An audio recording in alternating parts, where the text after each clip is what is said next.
I wanted to first acknowledge and send love and support to the trans community and everyone who marched today at the Trans March in Washington.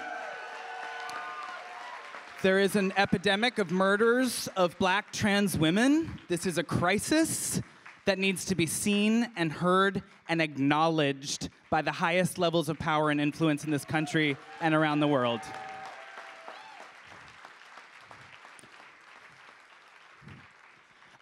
I want to start by thanking my friends and brilliant castmates who came and did this for me for their beautiful words.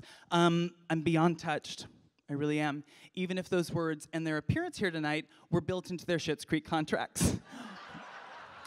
By me. Nevertheless, I am thrilled to be up here accepting this award in your contractually obligated company.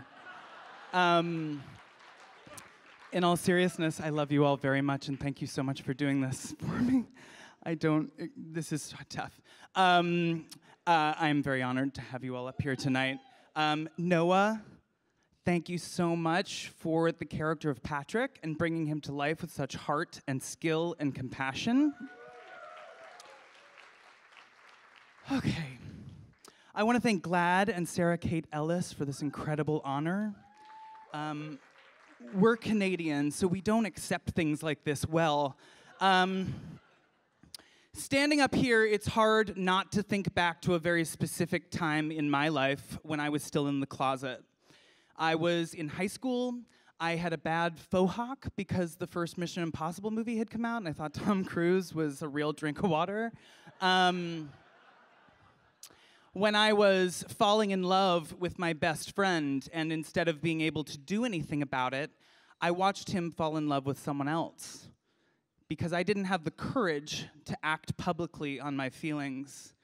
Thinking back to those formative days where I was missing out on all the good stuff because I was walking around with an invisible rain cloud over my head, smiling through the heartbreak so as to avoid anyone asking me what was wrong because I didn't have the strength to tell them.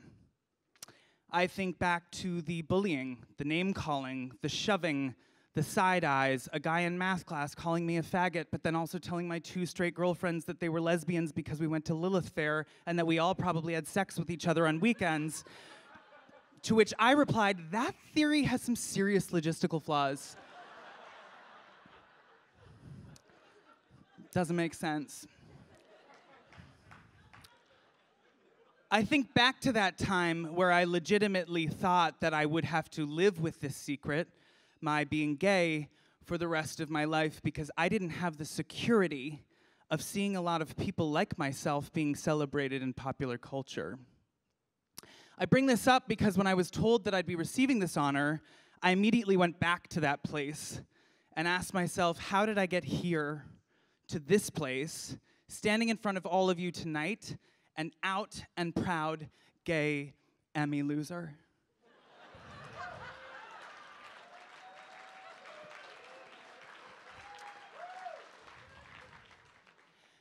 And the answer was a 3-parter.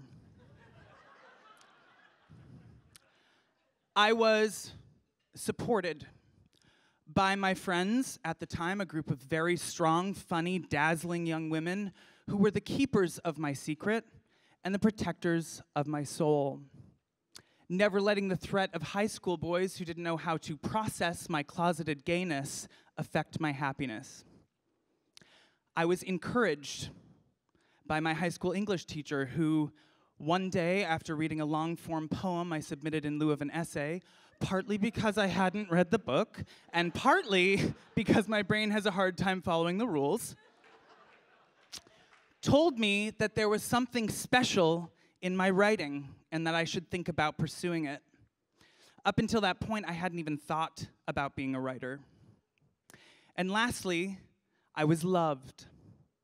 I was lucky enough to have a family that supported me fiercely and unconditionally when I needed it the most. When I came out at 18, and my sister Sarah is here tonight. So, I didn't want to cry. Again, 1 bread roll for an entire day. It's not okay. Had I not had the support to build my courage, had I not been encouraged enough to find my strength, had I not had the love to give me a sense of security, I don't know if I would have found my way out of the closet, let alone create the opportunity for myself to tell stories on television that have affected some kind of positive change in the world. Support, encouragement, and love.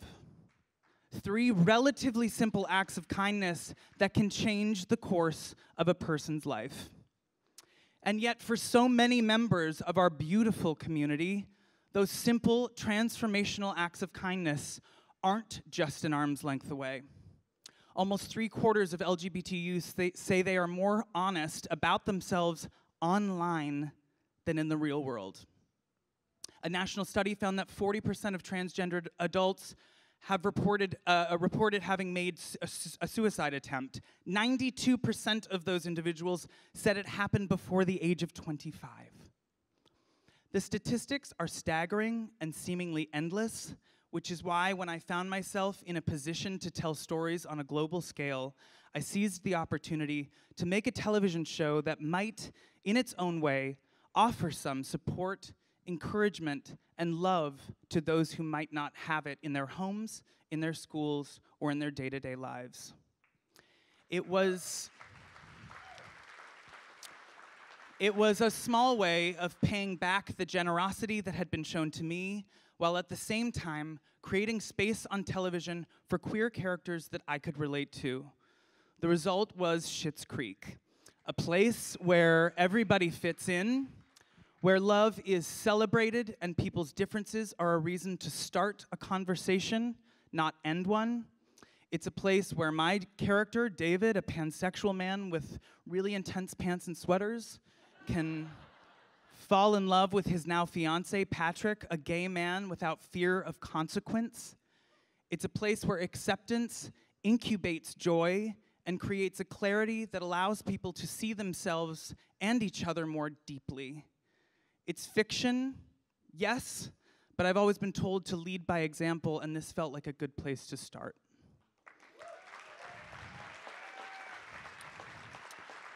So, thank you to GLAAD for this vote of confidence, for validating the idea that entertainment can affect positive change.